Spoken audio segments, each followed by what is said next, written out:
Existem cidades no Brasil que não aparecem em nenhum roteiro turístico, não porque sejam feias ou sem história, mas porque quem mora nelas prefere que você não venha, prefere que você não faça perguntas, prefere que você não chegue depois que o sol baixa. Essa lista não é sobre lendas inventadas em roda de fogueira, cada cidade existe no mapa, cada história foi relatada por moradores reais, documentada por jornalistas ou registrada por pesquisadores que foram até lá e voltaram diferentes. E o número 1 é um lugar onde crianças ainda têm medo de dormir no escuro décadas depois. Apaga a luz, vem comigo. Número 10. Presidente Figueiredo, Amazonas. A maioria conhece pelo apelido bonito, a cidade das cachoeiras. Mais de 100 quedas d'água a menos de 100 quilômetros de Manaus. De dia parece paraíso, mas Presidente Figueiredo tem outra fama. Menos divulgada nas agências de turismo, a floresta ao redor concentra um número incomum de desaparecimentos.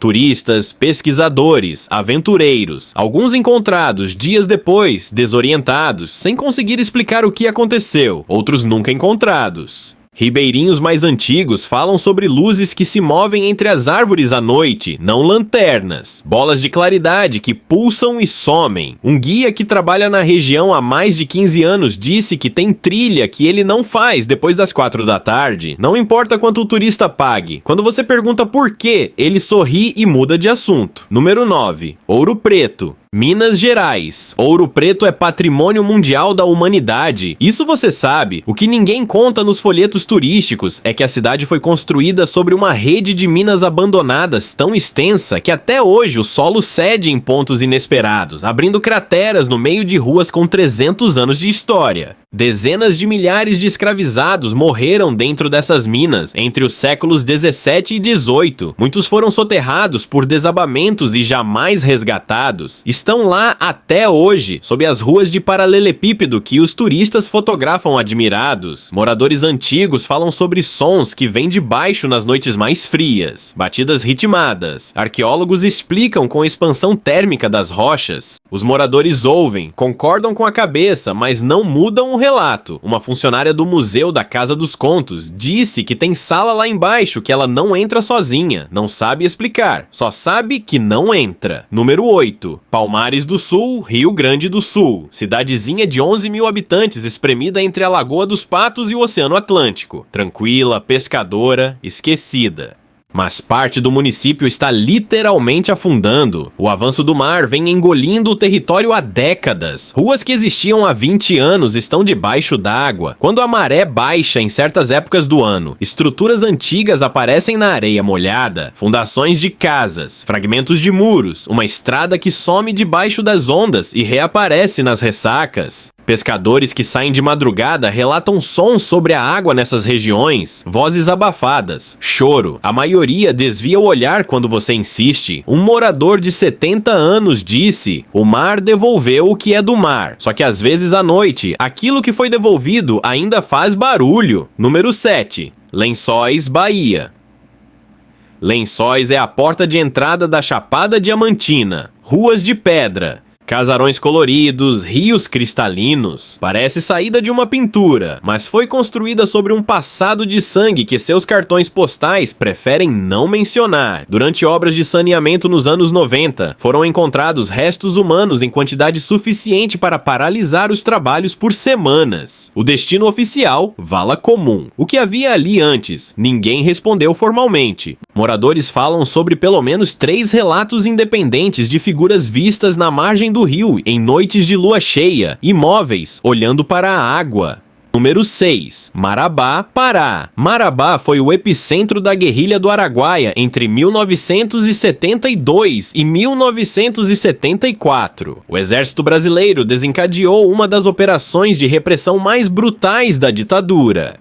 Mais de 70 guerrilheiros foram executados após captura. Os corpos nunca foram entregues às famílias. Estão em algum lugar na floresta ao redor da cidade, em valas que o Estado até hoje se recusa a localizar oficialmente. Moradores mais velhos falam sobre partes da floresta onde não entram, não por onça, não por cobra. Há trechos onde o silêncio é diferente, pesado. como se a mata soubesse o que aconteceu ali e estivesse guardando. Uma mulher cujo pai era mateiro na região disse que ele voltou de uma dessas áreas certa vez e nunca mais falou sobre o que viu. Até morrer, ele deixava a luz acesa. Número 5. Monte Alegre, Pará. Nos arredores de Monte Alegre, especialmente na Serra da Lua, existem pinturas rupestres com mais de 11 mil anos, as mais antigas das Américas. O que os periódicos científicos não publicam é o que moradores relatam sobre essas áreas. Pesquisadores que acamparam na região descrevem sonhos perturbadores que parecem compartilhados. Pessoas de expedições diferentes, sem contato entre si, descreveram cenários idênticos ao acordar. Índios da etnia Apiacá chamam certas pedras de pedras que falam, não é metáfora. É descrição literal de uma presença que observa de dentro da rocha. Um arqueólogo que pesquisou o sítio por anos admitiu que há algo naquele lugar que a ciência ainda não tem categoria para nomear. Ele não voltou para a terceira expedição. Número 4. Antonina, Paraná, cidade portuária encravada entre a Serra do Mar e a Baía de Paranaguá, num microclima de neblina permanente.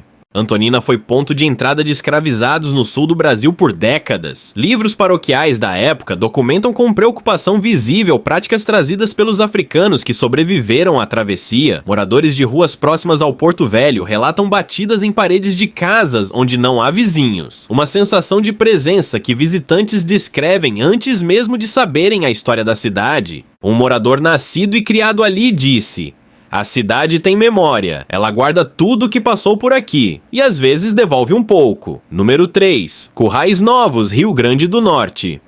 Currais Novos tem a maior mina de xilita do mundo. A mina Brejuí, aberta em 1943, chegou a ser a segunda maior do planeta. Hoje opera em escala reduzida, mas deixou quilômetros de galerias subterrâneas sob a cidade, com setores abandonados que ninguém mapeou completamente. Mineiros aposentados falam sobre galerias seladas abruptamente nos anos 70 e 80, com equipamentos ainda dentro. Os que trabalhavam nesses setores foram remanejados e instruídos a não comentar. O que comentam décadas depois são os sons. Batidas vindas de além das paredes de rocha, uma sensação de que havia algo do outro lado que sabia que eles estavam ali. Um mineiro aposentado de 78 anos disse que ainda sonha com aqueles sons, todo mês, sem falta. Número 2. Corumbá, Mato Grosso do Sul. Corumbá fica na fronteira com a Bolívia, no extremo oeste do Pantanal.